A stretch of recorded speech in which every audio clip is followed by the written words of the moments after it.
بسم الله الرحمن الرحیم. دا خو تاسو له پته و چې 11 اکتوبر نه ټول پښتون دلته یوه غټه جرګه وه او موږ پر امن خلک وو. موږ روایت دي، رسم و رواج هم دی او موږ خپل رسم و رواج مطابق و قانون و این مطابق چې کوم دی دا جرګه کوو. جرګه خو په یو ځای کې هم نه وبند او تاسو یې وینو چې ریاست چې کوم دی مخکې یو هفته مخکې راغله او موږ پنډال یې څه او شیلینګ یې کړی او ډزې یې کړې وې، زخمیان یې کړي وو، ډېر تاوان یې موږ کړی وو.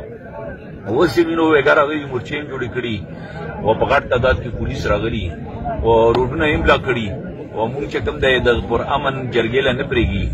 بس دا خو یو سازش دی پښتون خلاف انشاءالله تعالی. موږ د جرګه انشاءالله کېږي او نور مذاکرات ته چې کوم دی موږ هر چا له ناست یو، جرګې له هم ناست یو، خبرې له هم ناست یو.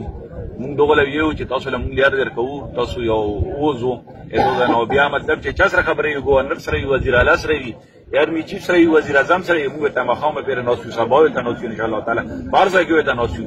دلته خپله کمیټي او پښتون چې کوم دی ټولو ضلعونه کسان دي، مشران دي، پي ټي ایم کسان دي، مشران دي.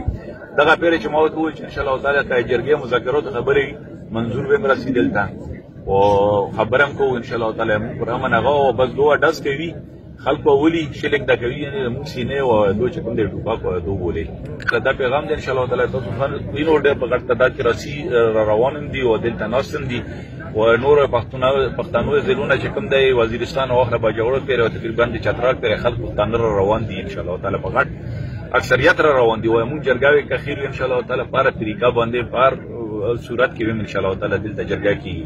خو فکر موږ نه کوو انشاءالله تعالی دا خبرې سره بس ټینشن شته هم نه انشاءالله تعالی، ټینشن ردوله ورکوو. په هر شي کې چا چې موږ پر امن خلک یو، دا وطن یې موږ پلرونو او نیکونو ازاد کړی، دا خاوره یې موږ خپله خاوره او دا چې کوم سازش د پښتون خلاف شروع انشاءالله تعالی دا سازشونه چې کوم دی ختموو انشاءالله تعالی.